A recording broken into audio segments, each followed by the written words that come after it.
بسم اللہ الرحمن الرحیم۔ آج ہم پڑھیں گے کہ پاکستان میں اگر آپ سے کوئی سزا سرزد ہوتی ہیں، ٹھیک ہے، تو آپ کو کون کون سے سزائیں ہو سکتی ہیں، ٹھیک ہے۔ تو first of all I'm going to tell you about the section of law۔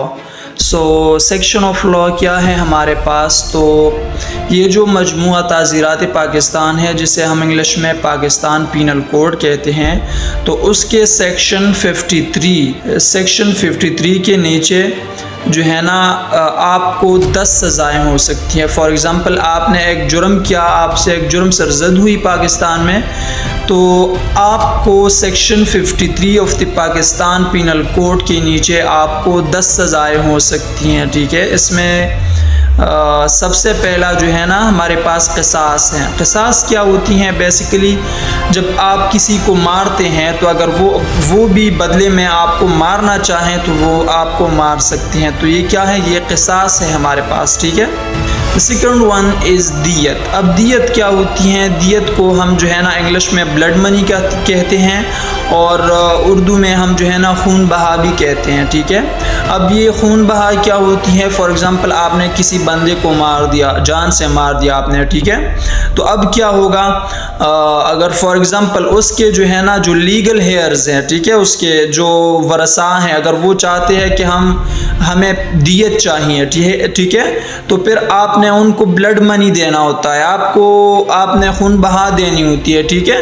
اور آج کل جو خون بہا کی جو قیمت ہے وہ 67 لاکھ، منیمم 67 لاکھ ہے، ٹھیک ہے۔ اس کے بعد عرش ہوتی ہیں۔ اب عرش کیا ہے؟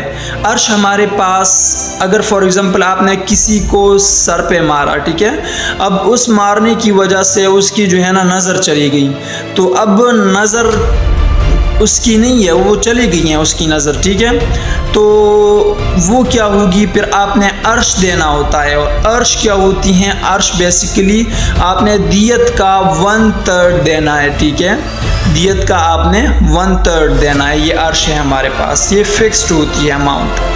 اچھا، پھر اس کے بعد دمان ہوتی ہے۔ اب یہ دمان کیا ہے؟ دمان بھی ایک کمپنسیشن ہے، عرش بھی ایک کمپنسیشن ہے، معاوضہ ہے، ٹھیک ہے، لیکن کمپنسیشن جو ہے نا، یہ عرش جو ہے نا وہ فکس ہوتی ہیں، اور دمان ہمارے پاس ڈسکریشن آف کورٹ ہے، کورٹ ڈیسائیڈ کرتی ہے کہ یہ دمان آپ نے کتنا دینا ہے۔ فار ایگزامپل آپ نے کسی کو مار دیا، وہ زخمی ہو گیا، ٹھیک ہے، تو اب کورٹ ڈیسائیڈ کرے گا کہ ان کے جو ہے نا ان کی علاج پہ کتنا خرچ آیا ہے، اس کی جو ہے نا اور کتنے اخراجات ہیں، اس کے علاوہ کتنی کمپنسیشن کو دینی پڑے گی، ٹھیک ہے، تو وہ کورٹ ڈیسائیڈ کرتا ہے، ٹھیک ہے، تو یہ دمان ہے۔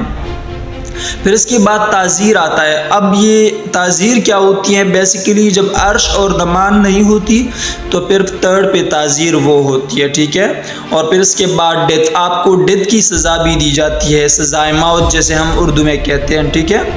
اس کے علاوہ آپ کو لائف امپریزنمنٹ بھی ہو سکتی ہے۔ لائف امپریزنمنٹ جو ہے نا 25 ایئرس کی ہوتی ہیں، ٹھیک ہے، امپریزنمنٹ آپ کو ہو سکتی ہیں، تو امپریزنمنٹ 14 سال تک ہو سکتی ہیں، ٹھیک ہے۔